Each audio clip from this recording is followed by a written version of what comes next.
ಪ್ರೀತಿಯ ವಿದ್ಯಾರ್ಥಿಗಳೇ, ಇವತ್ತು ನಾವು ಶಬರಿ ಪಾಠದ ಪ್ರಶ್ನೋತ್ತರಗಳನ್ನು ನೋಡೋಣ. ಕೊಟ್ಟಿರುವ ಪ್ರಶ್ನೆಗಳಿಗೆ ಒಂದು ವಾಕ್ಯದಲ್ಲಿ ಉತ್ತರಿಸಿ. ಮೊದಲನೇ ಪ್ರಶ್ನೆ, ಶ್ರೀರಾಮನ ತಂದೆಯ ಹೆಸರೇನು? ಉತ್ತರ, ಶ್ರೀರಾಮನ ತಂದೆಯ ಹೆಸರು ದಶರಥ. ಎರಡನೆಯ ಪ್ರಶ್ನೆ, ಶ್ರೀರಾಮನಿಗೆ ಸಮರ್ಪಿಸಲು ಶಬರಿ ಏನನ್ನು ಸಂಗ್ರಹಿಸಿದ್ದಳು? ಉತ್ತರ, ಶ್ರೀರಾಮನಿಗೆ ಸಮರ್ಪಿಸಲು ಶಬರಿ ತಳಿರು ಹೂಹಣ್ಣುಗಳನ್ನು ಸಂಗ್ರಹಿಸಿದ್ದಳು ಮತ್ತು ಮಧುಪರ್ಕವೆಂಬ ಪಾನೀಯವನ್ನು ತಯಾರಿಸಿಟ್ಟಿದ್ದಳು. ಮೂರನೇ ಪ್ರಶ್ನೆ, ಮತಂಗಾಶ್ರಮದಲ್ಲಿ ವಾಸವಿದ್ದ ತಪಸ್ವಿನಿ ಯಾರು? ಉತ್ತರ, ಮತಂಗಾಶ್ರಮದಲ್ಲಿ ವಾಸವಿದ್ದ ತಪಸ್ವಿನಿ ಶಬರಿ.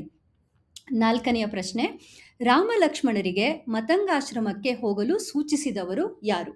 ಉತ್ತರ, ರಾಮ ಲಕ್ಷ್ಮಣರಿಗೆ ಮತಂಗಾಶ್ರಮಕ್ಕೆ ಹೋಗಲು ಸೂಚಿಸಿದವರು ಧನು, ಉದರಮುಖ ಅಂತಲೂ ಕರೀತಾರೆ ಅವನ್ನ. ಐದನೇ ಪ್ರಶ್ನೆ, ಶಬರಿ ಗೀತನಾಟಕದ ಕರ್ತೃ ಯಾರು? ಉತ್ತರ, ಶಬರಿ ಗೀತನಾಟಕದ ಕರ್ತೃ ಪೂತಿ ನರಸಿಂಹಾಚಾರ್ ಅವರು. ಕೊಟ್ಟಿರುವ ಪ್ರಶ್ನೆಗಳಿಗೆ 3-4 ವಾಕ್ಯಗಳಲ್ಲಿ ಉತ್ತರಿಸಿ. ಮೊದಲನೇ ಪ್ರಶ್ನೆ, ರಾಮನು ಗಿರಿವನವನ್ನು ಏನೆಂದು ಪ್ರಾರ್ಥಿಸಿದನು? ಉತ್ತರ, ರಾಮನು ಗಿರಿವನಗಳನ್ನು ಕುರಿತು, ನಾನು ನಿಮ್ಮನ್ನು ಬೇಡಿಕೊಳ್ಳುತ್ತಿದ್ದೇನೆ, ಭೂಮಿ ಜಾತೆ ಆತ್ಮಕಾಮ ಕಲ್ಪಲತೆಯಾದ ನನ್ನ ಸೀತೆ ದೊರೆಯಳೆ ಹೇಳಿರಿ, ನಿಮಗೆ ಅವಳಿರುವ ನೆಲೆಯು ತಿಳಿದಿಲ್ಲವೇ? ನನ್ನ ಅರಸಿ ದೊರೆಯಳೆ, ನನ್ನ ಹೃದಯದ ಈ ದುಃಖವು ನಾಶವಾಗುತ್ತಿಲ್ಲವಲ್ಲ ಎಂದು ಪ್ರಾರ್ಥಿಸಿದನು. ಎರಡನೆಯ ಪ್ರಶ್ನೆ, ಲಕ್ಷ್ಮಣನು ಅಣ್ಣನನ್ನು ಹೇಗೆ ಸಂತೈಸಿದನು?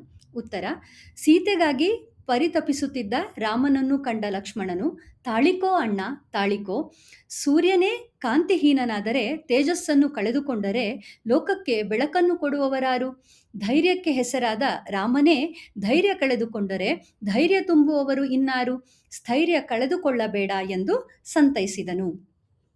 ಆಮೇಲೆ ಮೂರನೇ ಪ್ರಶ್ನೆ, ರಾಮನ ಸ್ವಾಗತಕ್ಕಾಗಿ ಶಬರಿ ಮಾಡಿಕೊಂಡಿದ್ದ ಸಿದ್ಧತೆಗಳೇನು?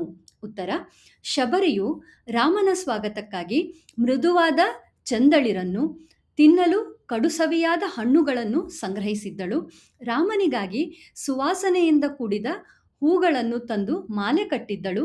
ರಾಮನಿಗೆ ಕೊಡಲು ಸವಿ ಜೇನು ತುಂಬಿದ ಮಧುಪರ್ಕವೆಂಬ ಪಾನೀಯವನ್ನು ತಯಾರಿಸಿಟ್ಟಿದ್ದಳು. ನಾಲ್ಕನೆಯ ಪ್ರಶ್ನೆ, ಶಬರಿಯು ರಾಮ ಲಕ್ಷ್ಮಣರನ್ನು ಉಪಚರಿಸಿದ ರೀತಿಯನ್ನು ವಿವರಿಸಿ. ಉತ್ತರ, ರಾಮ ತನ್ನೆದುರು ಬಂದು ನಿಂತುದನ್ನು ಕಂಡು ಶಬರಿ ಬೆರಗಾದಳು. ಬೆರಗು ಕಳೆದ ಬಳಿಕ ರಾಮನ ಬಳಿ ಬಂದು ಅವನ ಮೈಯನ್ನು ಮುಟ್ಟಿ ಪಾದಕ್ಕೆ ಬಿದ್ದಳು. ಅವನ ಕೈಯನ್ನು ತನ್ನ ಕಣ್ಣಿಗೊತ್ತಿಕೊಂಡಳು. ಆನಂದದಿಂದ ಕಣ್ಣೀರು ಸುರಿಸಿದಳು. ಗದ್ಗದಿಸುತ್ತಾ ಬನ್ನಿರೆಂದು ಒಳಕರೆದಳು. ತನ್ನ ಮನದಾಸೆಯಂತೆ ರಾಮನ ಕೊರಳಿಗೆ ಹೂವಿನ ಮಾಲೆ ಹಾಕಿ ಹಿರಿ ಹಿಗ್ಗಿದಳು. ರುಚಿಯಾದ ಹಣ್ಣನ್ನು ಅವರ ಕೈಯೊಳಗಿಟ್ಟು, ಜಗದೊಳಗೆ ಇಷ್ಟು ರುಚಿಯಾದ ಹಣ್ಣು ಯಾವುದೂ ಇಲ್ಲ, ನಿಮಗಾಗಿಯೇ ತಂದಿರುವೆನು, ತಿನ್ನಿ ಎಂದಳು. ಅವಳ ಉಪಚಾರದಿಂದ ಪ್ರಸನ್ನರಾದ ರಾಜಕುಮಾರರನ್ನು ನೋಡಿ ತಾನು ಧನ್ಯಳಾದಳು. ಐದನೇ ಪ್ರಶ್ನೆ, ಆತಿಥ್ಯ ಸ್ವೀಕರಿಸಿದ ರಾಮ ಲಕ್ಷ್ಮಣರು ಶಬರಿಗೆ ಏನು ಹೇಳಿದರು? ಉತ್ತರ, ಆತಿಥ್ಯವನ್ನು ಸ್ವೀಕರಿಸಿದ ರಾಮ ಲಕ್ಷ್ಮಣರು ಶಬರಿಗೆ, ನಿನ್ನ ಆದರದಿಂದ, ನಿನ್ನ ಈ ಸಂತಸದಿಂದ ನಾವು ಸುಖಿಯಾಗಿದ್ದೇವೆ. ಕಾಡಿನಲ್ಲಿ ಈ ಪ್ರೀತಿಯ ಸವಿ ಕಾಣುವ ಪುಣ್ಯವನ್ನು ನಮಗೆ ಕೊಟ್ಟ ನಿನಗೆ ನಾವು ಎಂದೆಂದಿಗೂ ಋಣಿ ಎಂದರು. ನಿನ್ನ ಉಪಚಾರದಲ್ಲಿ ಸ್ವಲ್ಪವೂ ಕೊರತೆ ಇಲ್ಲ. ನಮ್ಮ ಅಯೋಧ್ಯೆಯ ಅರಮನೆಯಲ್ಲೂ ಇದಕ್ಕಿಂತ ಉತ್ತಮವಾದ ಉಪಚಾರ ಸಿಗುವುದಿಲ್ಲ. ಇಂದು ನಾವು ಕಾಡಿನಲ್ಲಿ ಇದ್ದೇವೆ ಎಂಬುದನ್ನೇ ಮರೆತೆವು. ಈ ಆಶ್ರಮವನ್ನು ನಮ್ಮ ಮನೆಯೆಂದೇ ತಿಳಿದೆವು. ಇಂತಹ ಪ್ರೀತಿಯ ಉಪಚಾರ ಮಾಡಿದ ನಿನ್ನನ್ನು ತಾಯಿ ಎಂದೇ ತಿಳಿದಿದ್ದೇವೆ ಎಂದರು. ಮುಂದಿಗೆ ಕೊಟ್ಟಿರುವ ಪ್ರಶ್ನೆಗಳಿಗೆ 8-10 ವಾಕ್ಯಗಳಲ್ಲಿ ಉತ್ತರಿಸಿ.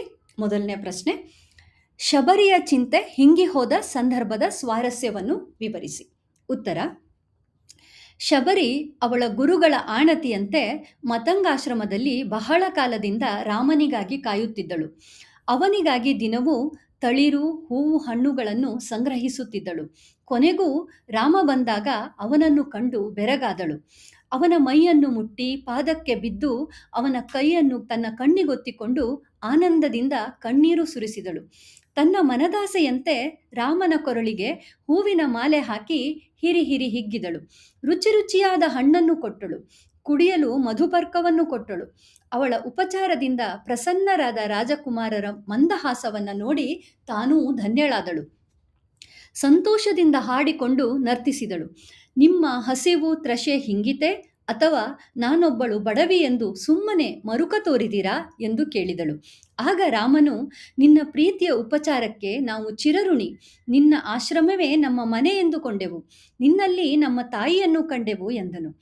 ಆಗ ಶಬರಿಯು, ನಿಮ್ಮ ರೂಪದಂತೆ ಮಾತು ಕೂಡ ಉದಾರವಾಗಿದೆ. ಸಿದ್ಧರಾದ ನನ್ನ ಗುರುಗಳ ಮಾತು ಇಂದು ಫಲಿಸಿತು. ನನ್ನ ಚಿಂತೆಯೆಲ್ಲ ಹಿಂಗಿ ಹೋಯಿತು. ನನ್ನ ಮನದಲ್ಲಿ ಇನ್ನಾವ ಆಸೆಯೂ ಇಲ್ಲ. ಮನಸ್ಸು ಹಗುರಾಗಿದೆ. ನನಗೆ ಮುಕ್ತಿಯನ್ನು ಕರುಣಿಸು ರಾಮ ಎಂದು ರಾಮನಲ್ಲಿ ಬೇಡಿಕೊಂಡಳು. ಮುಂದಿನ ಪ್ರಶ್ನೆ. ಶಬರಿಯ ಸಡಗರ ಸಂತೋಷ ಮೇಳದವರ ಹಾಡಿನಲ್ಲಿ ಹೇಗೆ ವರ್ಣಿತವಾಗಿದೆ? ಉತ್ತರ. ಶಬರಿ ಅವಳ ಗುರುಗಳ ಆಣತಿಯಂತೆ ಮತಂಗಾಶ್ರಮದಲ್ಲಿ ಬಹಳ ಕಾಲದಿಂದ ರಾಮನಿಗಾಗಿ ಕಾಯುತ್ತಿದ್ದಳು. ಅವನಿಗಾಗಿ ದಿನವೂ ತಳಿರು ಹೂ ಹಣ್ಣುಗಳನ್ನು ಸಂಗ್ರಹಿಸುತ್ತಿದ್ದಳು. ಕೊನೆಗೂ ರಾಮ ತನ್ನೆದುರು ಬಂದು ನಿಂತಾಗ ಶಬರಿ ಬೆರಗಾದಳು. ಬೆರಗು ಕಳೆದ ಬಳಿಕ ರಾಮನ ಬಳಿ ಬಂದು ಅವನ ಮೈಯನ್ನು ಮುಟ್ಟಿ ಪಾದಕ್ಕೆ ಬಿದ್ದಳು. ಅವನ ಕೈಯನ್ನು ತನ್ನ ಕಣ್ಣಿಗೊತ್ತಿಕೊಂಡಳು. ಆನಂದದಿಂದ ಕಣ್ಣೀರು ಸುರಿಸಿದಳು. ಗದ್ಗದಿಸುತ್ತಾ ಒಳಗೆ ಬನ್ನಿರೆಂದು ಕರೆದಳು. ಇನ್ನೂ ಏನೂ ಸಿದ್ಧತೆಯೇ ಆಗಿಲ್ಲವಲ್ಲ ಎಂದು ಬೇಸರಿಸಿಕೊಂಡಳು. ತನ್ನ ಮನದಾಸೆಯಂತೆ ಬಗೆ ಬಗೆಯ ಕಂಪು ಬೀರುವ ಹೂವಿನ ಮಾಲೆಯನ್ನು ರಾಮನ ಕೊರಳಿಗೆ ಹಾಕಿ ಹಿರಿ ಹಿರಿ ಹಿಗ್ಗಿದಳು. ರುಚಿ ರುಚಿಯಾದ ಹಣ್ಣನ್ನು ಅವರ ಕೈಯೊಳಗಿಟ್ಟು, ಜಗದೊಳಗೆ ಇದರಷ್ಟು ರುಚಿಯಾದ ಹಣ್ಣು ಯಾವುದೂ ಇಲ್ಲ, ನಿಮಗಾಗಿಯೇ ತಂದಿರುವೆನು, ತಿನ್ನಿ ಎಂದಳು. ಅವಳ ಉಪಚಾರರಿಂದ ಪ್ರಸನ್ನರಾದ ರಾಜಕುಮಾರರ ಮಂದಹಾಸವನ್ನು ನೋಡಿ ತಾನೂ ಧನ್ಯಳಾದಳು. ಹೀಗೆ ಶಬರಿಯ ಸಂತೋಷ ಸಡಗರ ಮೇಳದವರ ಹಾಡಿನಲ್ಲಿ ವರ್ಣಿತವಾಗಿದೆ.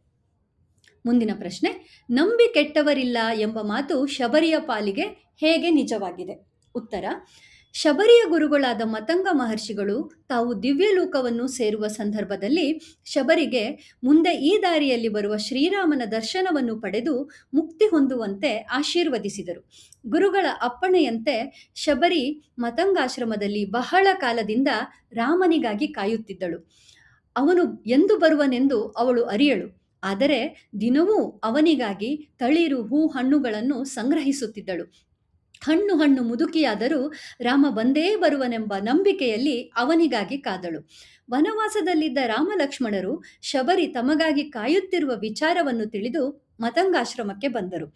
ರಾಮ ಲಕ್ಷ್ಮಣರನ್ನು ಕಂಡು ಉಪಚರಿಸಿ ಶಬರಿ ಧನ್ಯಳಾದಳು. ರಾಮನನ್ನು ಬೇಡಿ ಮುಕ್ತಿಯನ್ನು ಪಡೆದುಕೊಂಡಳು. ತನ್ನ ಗುರುಗಳ ಮಾತಿನಲ್ಲಿ ವಿಶ್ವಾಸವಿಟ್ಟು ರಾಮ ಬಂದೇ ಬರುವನೆಂಬ ನಂಬಿಕೆ ಇಟ್ಟು ಕಾದ ಶಬರಿಯ ಆಸೆ ಫಲಿಸಿತು. ನಂಬಿ ಕೆಟ್ಟವರಿಲ್ಲ ಎನ್ನುವ ಮಾತು ಈ ರೀತಿಯಾಗಿ ಶಬರಿಯ ಪಾಲಿಗೆ ನಿಜವಾಯಿತು. ಈಗ ಸಂದರ್ಭ ಸಹಿತ ಸ್ವಾರಸ್ಯವನ್ನು ವಿವರಿಸಿ. ಮೊದಲನೇ ಪ್ರಶ್ನೆ. ಆವುದಿ ಮರುಳು ನಮ್ಮೆಡೆಗೆ ಬರುತ್ತಿಹುದು. ಈ ವಾಕ್ಯವನ್ನು ಶ್ರೀರಂಗ ಮತ್ತು ನಾ ಕಸ್ತೂರಿಯವರು ಸಂಪಾದಿಸಿರುವ ಏಕಾಂಕ ನಾಟಕಗಳು ಕೃತಿಯಿಂದ ಆರಿಸಲಾದ ಪೂತಿ ನರಸಿಂಹಾಚಾರ್ ಅವರು ರಚಿಸಿರುವ ಶಬರಿ ಎನ್ನುವ ಗದ್ಯ ಭಾಗದಿಂದ ಆಯ್ದುಕೊಳ್ಳಲಾಗಿದೆ. ಇದರ ಸಂದರ್ಭ. ಸೀತಾಪಹರಣದಿಂದ ದುಃಖತಪ್ತರಾದ ರಾಮ ಲಕ್ಷ್ಮಣರು ಧನುವಿನ ಸೂಚನೆಯಂತೆ ಶಬರಿಯನ್ನು ಭೇಟಿಯಾಗಲು ಮತಂಗಾಶ್ರಮಕ್ಕೆ ಬಂದರು. ಅನೇಕ ವರ್ಷಗಳಿಂದ ಅವರಿಗಾಗಿ ಕಾದು ನಾರು ಮಡಿಯುಟ್ಟು ಜಡೆಗಟ್ಟಿದ ತುರುಬಿನಿಂದಾಗಿ ಹುಚ್ಚಿಯಂತೆ ಕಾಣುತ್ತಿದ್ದ ಶಬರಿಯನ್ನು ನೋಡಿ ರಾಮನು ಲಕ್ಷ್ಮಣನಿಗೆ ಈ ಮೇಲಿನ ಮಾತನ್ನ ಹೇಳಿದನು. ಇದರ ಸ್ವಾರಸ್ಯ. ಶ್ರೀರಾಮನಿಗಾಗಿ ಕಾದು ಮರುಳಳಂತೆ ಆಗಿದ್ದ ಶಬರಿಯನ್ನ ನೋಡಿ ರಾಮನು ಈಕೆ ನಿಜವಾಗಿಯೂ ಶಬರಿಯೋ ಅಥವಾ ರಾಕ್ಷಸರ ಮಾಯೆಯೋ ಎಂದು ಸಂಶಯ ಪಡುವುದು ಈ ವಾಕ್ಯದ ಸ್ವಾರಸ್ಯವಾಗಿದೆ. ಎರಡನೇ ಪ್ರಶ್ನೆ. ನಾಚುತಿಹೆನಿ ಪೂಜ್ಯಯಿ ನಲುಮೆಯಿಂದ. ಈ ವಾಕ್ಯವನ್ನು ಶ್ರೀರಂಗ ಮತ್ತು ನಾ ಕಸ್ತೂರಿಯವರು ಸಂಪಾದಿಸಿರುವ ಏಕಾಂಕ ನಾಟಕಗಳು ಕೃತಿಯಿಂದ ಆರಿಸಲಾದ ಪೂತಿ ನರಸಿಂಹಾಚಾರ್ ಅವರು ರಚಿಸಿರುವ ಶಬರಿ ಎನ್ನುವ ಗದ್ಯಭಾಗದಿಂದ ಆರಿಸಲಾಗಿದೆ. ಇದರ ಸಂದರ್ಭ. ತಮಗಾಗಿ ಕಾಯುತ್ತಿರುವ ಶಬರಿಗೆ ದರ್ಶನ ಕೊಡುವ ಸಲುವಾಗಿ ರಾಮ ಲಕ್ಷ್ಮಣರು ಮತಂಗಾಶ್ರಮಕ್ಕೆ ಬಂದರು. ಅಲ್ಲಿ ತನ್ನಿಂದ ಸ್ವಲ್ಪವೂ ಉಪಕಾರವನ್ನು ಪಡೆಯದಿದ್ದರೂ ಶಬರಿ ತನಗಾಗಿ ಹಂಬಲಿಸುತ್ತಿರುವ ರೀತಿಯನ್ನು ನೋಡಿದ ರಾಮನು ಲಕ್ಷ್ಮಣನಿಗೆ ಈ ಮೇಲಿನ ಮಾತನ್ನು ಹೇಳಿದನು. ಇದರ ಸ್ವಾರಸ್ಯ. ಶಬರಿಯ ನಿಸ್ವಾರ್ಥ ಪ್ರೀತಿಯನ್ನು ಕಂಡು ರಾಮನು ಸಂಕೋಚದಿಂದ ನಾಚಿಕೊಳ್ಳುತ್ತಿರುವುದು ಈ ವಾಕ್ಯದ ಸ್ವಾರಸ್ಯವಾಗಿದೆ. ಮುಂದಿನ ಪ್ರಶ್ನೆ. ತಾಯಿ ದಾರಿಗರಿಗೆ ಬೀಡಿಲ್ಲಿ ದೊರೆಯುವುದೇ. ಈ ವಾಕ್ಯವನ್ನು ಶ್ರೀರಂಗ ಮತ್ತು ನಾ ಕಸ್ತೂರಿಯವರು ಸಂಪಾದಿಸಿರುವ ಏಕಾಂಕ ನಾಟಕಗಳು ಕೃತಿಯಿಂದ ಆರಿಸಲಾದ ಪೂತಿ ನರಸಿಂಹಾಚಾರ್ ಅವರು ರಚಿಸಿರುವ ಶಬರಿ ಗದ್ಯ ಭಾಗದಿಂದ ಆಯ್ದುಕೊಳ್ಳಲಾಗಿದೆ. ಮತಂಗಾಶ್ರಮದಲ್ಲಿ ಶಬರಿ ತನಗಾಗಿ ಹಂಬಲಿಸುತ್ತಾ ಮರುಳಳಂತೆ ಆಗಿರುವುದನ್ನು ರಾಮನು ಗಮನಿಸಿದನು. ತನಗಾಗಿ ಹಂಬಲಿಸುತ್ತಿರುವ ಈಕೆ ಮೊದಲ ಬಾರಿಗೆ ತನ್ನನ್ನು ನೋಡಿದಾಗ ಖುಷಿಯಿಂದ ಉದ್ವೇಗ ಅಥವಾ ಗಾಬರಿಗೊಳ್ಳುವುದನ್ನು ತಪ್ಪಿಸುವ ಸಲುವಾಗಿ ರಾಮನು ತಾನು ಸಾಮಾನ್ಯ ದಾರಿಹೋಕನಂತೆ ಅವಳನ್ನು ಮಾತನಾಡಿಸುತ್ತಾ ಈ ಮಾತನ್ನು ಹೇಳಿದನು.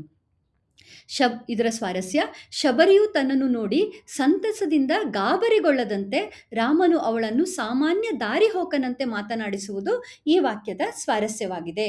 ಮುಂದಿನ ಪ್ರಶ್ನೆ, ರೂಪಿನಂತೆ ಮಾತು ಕೂಡ ಎನಿತುದಾರವಾಗಿದೆ. ಈ ವಾಕ್ಯವನ್ನು ಶ್ರೀರಂಗ ಮತ್ತು ನಾ ಕಸ್ತೂರಿಯವರು ಸಂಪಾದಿಸಿರುವ ಏಕಾಂಕ ನಾಟಕಗಳು ಕೃತಿಯಿಂದ ಆರಿಸಲಾದ ಪೂತಿ ನರಸಿಂಹಾಚಾರ್ ಅವರು ರಚಿಸಿರುವ ಶಬರಿ ಎನ್ನುವ ಗದ್ಯಭಾಗದಿಂದ ಆಯ್ದುಕೊಳ್ಳಲಾಗಿದೆ. ಇದರ ಸಂದರ್ಭ, ಶಬರಿಯ ಉಪಚಾರದಿಂದ ತೃಪ್ತನಾದ ರಾಮನು, ನಿನ್ನ ಆತಿಥ್ಯ ನಮ್ಮ ಅಯೋಧ್ಯೆಯ ಅರಮನೆಯ ಉಪಚಾರಕ್ಕಿಂತ ಕಡಿಮೆ ಇಲ್ಲ. ನಾವು ಕಾಡಿನಲ್ಲಿದ್ದೇವೆಂಬುದನ್ನೇ ಮರೆತೆವು. ನಿನ್ನ ಆಶ್ರಮವನ್ನು ನಮ್ಮ ಮನೆಯೆಂದೇ ತಿಳಿದೆವು. ನಿನ್ನನ್ನು ನನ್ನ ತಾಯಿಯೆಂದೇ ತಿಳಿದೆವು ಎಂದನು. ಆಗ ಶಬರಿ ಧನ್ಯತಾಭಾವದಿಂದ, ನಿನ್ನ ರೂಪದಂತೆ ಮಾತು ಕೂಡ ಉದಾರವಾಗಿದೆ ಎಂಬ ಈ ಮೇಲಿನ ಮಾತನ್ನು ಹೇಳಿದಳು. ಇದರ ಸ್ವಾರಸ್ಯ, ಶ್ರೀರಾಮನ ಪ್ರೀತಿಯ ಮಾತುಗಳು ಅವನ ರೂಪದಂತೆ ಶ್ರೇಷ್ಠವಾದದ್ದು ಎಂದು ಶಬರಿ ಹೊಗಳುತ್ತಿರುವುದು ಈ ವಾಕ್ಯದ ಸ್ವಾರಸ್ಯವಾಗಿದೆ. 5ನೇ ಪ್ರಶ್ನೆ, ಬೆಳಕಿಗೊಲಿದವರ್ ಉರಿವ ಬತ್ತಿಯ ಕರುಕ ಕಾಣರು.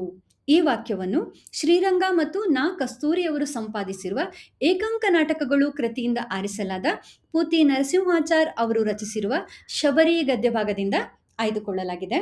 ಇದರ ಸಂದರ್ಭ, ರಾಮನಿಗಾಗಿ ಹಲವು ವರ್ಷಗಳಿಂದ ಕಾದಿದ್ದ ಶಬರಿ ಅವನು ಬಂದಾಗ ಪ್ರೀತಿಯಿಂದ ಉಪಚರಿಸಿ ತನಗೆ ಮುಕ್ತಿ ಕೊಡುವಂತೆ ಬೇಡಿಕೊಂಡು ಅಗ್ನಿ ಪ್ರವೇಶಿಸಿದಳು. ಇದನ್ನು ನೋಡಿದ ಲಕ್ಷ್ಮಣ, ನಮ್ಮನ್ನು ಯಾರೂ ಎತ್ತ ಎನ್ನದೆ ಉಪಚರಿಸಿ ನಲಿದು ಕೊನೆಗೆ ನಮ್ಮನ್ನೇ ಮರೆತು ಬಿಟ್ಟಳಣ್ಣ ಎಂದನು. ಆಗ ಶ್ರೀರಾಮನು, ಅವಳ ಗಮನವೆಲ್ಲ ಮುಕ್ತಿಯ ಬೆಳಕಿನೆಡೆಗೆ ಇತ್ತು.